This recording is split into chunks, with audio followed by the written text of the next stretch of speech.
काशीनगर के एक बड़े धनी सेठ हुआ करते थे, मगर सेठ जी के घर पर कोई भी संतान नहीं थी। बड़े बड़े विद्वानों और ज्योतिषियों से सलाह लेने के बावजूद भी सेठ जी को कोई लाभ नहीं मिला। सभी उपायों के व्यर्थ जाने के बाद सेठ जी काफी निराश हो गए। तब किसी ने सलाह दी कि आप गोस्वामी जी के पास जाइए, वे रोज रामायण पाठ सुनाते हैं और जब वे रामायण सुनाते हैं भगवान राम स्वयं कथा सुनने आते हैं। उनसे कहिएगा कि वे भगवान से पूछें कि आपके संतान कब तक होगी। सेठ जी ने ऐसा ही किया। गोस्वामी जी के पास गए और उनके कान में अपनी सारी समस्या कह डाली।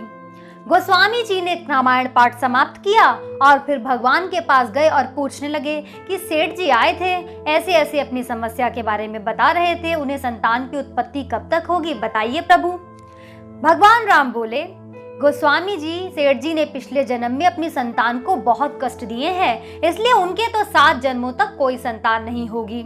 दूसरे दिन गोस्वामी जी सेठ जी को सारी बात बता देते हैं और सेठ जी बहुत ही मायूस होकर परमेश्वर की मर्जी मानकर चुपचाप वहां से चले जाते हैं। थोड़े ही दिन बाद सेठ जी के घर एक संत आते हैं। वे भिक्षा मांगते हैं और कहते हैं, भाई भिक्षा दोगे तो तुम जो मांगोगे तुम्हें वही मिलेगा। सेठ जी की पत्नी कहती है, महाराज हमारे यहाँ कोई संतान नहीं है।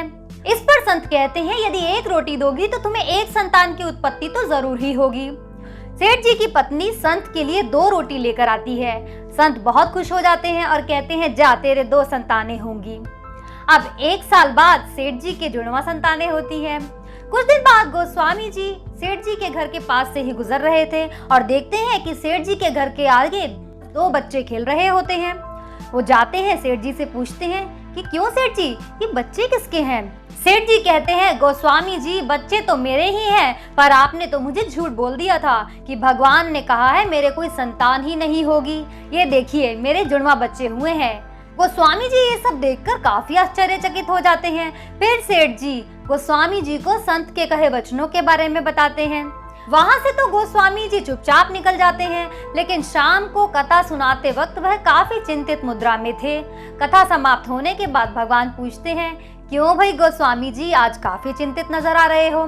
जिस पर गोस्वामी जी कहते हैं, भगवान आपने तो मुझे झूठा बना दिया। आपने कहा था सेठ जी के कोई संतान नहीं होगी, उनके तो मैं खुद देख कर आया हूँ, 2 जुड़वा बच्चे खेल रहे हैं। इस पर ईश्वर बोले, ऐसे तो गोस्वामी जी सेठ जी के पिछले बुरे कर्मों की वजह से मैं उन्हें 7 जन्मों तक संतान नहीं दे सकता हूँ। मैं भी नियमों और मर्यादाओं में बंधा हुआ हूँ, लेकिन अगर मेरे किसी संत सतगुरु ने वचन दे दिया हो तो मैं उन वचनों का पालन करते हुए कुछ नहीं कर सकता। मैं संतों की मर्यादा से भी बाधित हूँ। गोस्वामी जी अगर आप भी उस दिन सेठ जी को कह देते कि जा तेरे संतान हो जाएगी, तो मैं आप जैसे भक्तों के वचनों को काट नहीं सकता। मुझे इनकी लाज रखनी पड़ती है।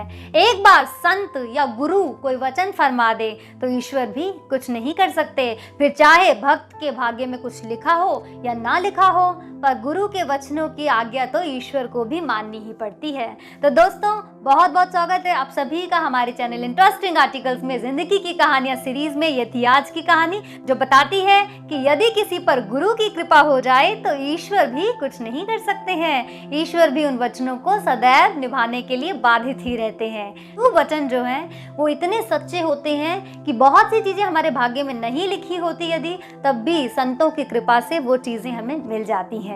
कहा जाता है, भाग लिखे मिटे नहीं, लिखे विधाता लेख, मिल जावे गुरु मेहर तो लगे लेख पे मेख। कि भाग्य में लिखा विधाता का लेख वैसे तो मिट नहीं सकता, लेकिन गुरु की मेहर हो, गुरु की कृपा हो तो विधाता का लेख भी दीवार की मेख पर लटका रह जाता है। एक बात और बताना चाहती हूँ कि गुरु के वचन का पालन करना, गुरु आज के समय में जो होते हैं, गुरु शिष्य परंपरा जो पहले चला करती थी वो तो खत्म हो चुकी है, लेकिन आपके टीचर्स या आपको कुछ भी सिखाने वाले सबसे पहले गुरु तो हमारे माता पिता ही होते हैं, हमारे टीचर्स हैं। इसके साथ ही समाज में जिससे भी हमें कुछ सीखने का मौका मिलता है, कोशिश कीजिए उनका सम्मान बरकरार रखिए।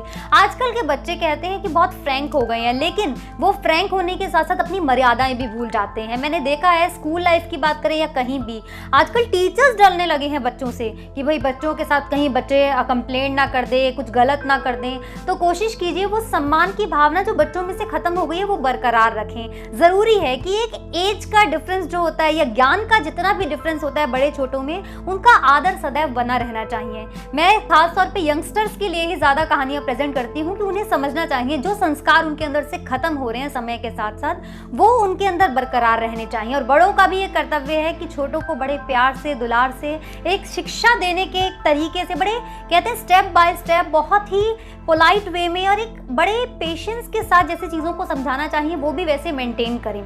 कोई भी अपने अधिकारों का अगर फ़ायदा ना उठाएगा तो काफ़ी ज़्यादा समाज में पॉजिटिविटी आ सकती है। ये रिलेशनशिप्स जो पहले बहुत मर्यादित माने जाते थे और आजकल कहीं ना कहीं ख़राब होने की कगार पर पहुंच गए हैं, ये बेटर हो सकते हैं।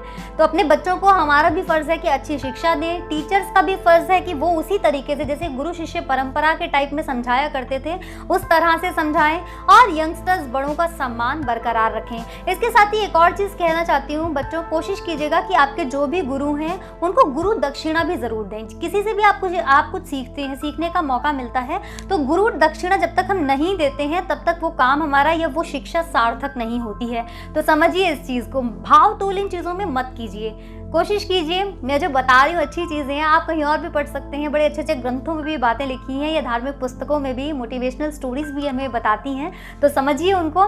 मैसेज अच्छा लगा हो तो इस वीडियो को भी लाइक कीजिए, कमेंट बॉक्स में मेंशन कर सकते हैं और किन चीज़ों पर आप कहानियाँ सुनना चाहते हैं। आप इसके साथ हमारे चैनल को सब्सक्राइब करके बेल आइकन पर क्लिक कर दीजिए। अगर आप ये वीडियो हमारे फेसबुक पेज पर देख रहे हैं तो हमारे फेसबुक पेज जिंदगी की कहानियों को फॉलो कर लीजिए। फिर लेकर आऊँगी आपके लिए नेक्स्ट कहानी। अगर आप भी चाहते हैं आपकी कोई कहानी मेरे चैनल पर टेलीकास्ट हो तो noni.jain01@gmail.com पर मुझे ईमेल कर सकते हैं। मैं आपके नाम के साथ वो कहानी प्रेजेंट करूंगी। बाकी इंस्टाग्राम का लिंक भी डिस्क्रिप्शन में है, वहां पर भी मुझे सपोर्ट कीजिए, फॉलो कीजिए। फिर मिलती हूँ नेक्स्ट स्टोरी के साथ, नेक्स्ट मैसेज के साथ। तब तक के लिए बाय बाय, टेक केयर, जय हिंद एंड जय भारत।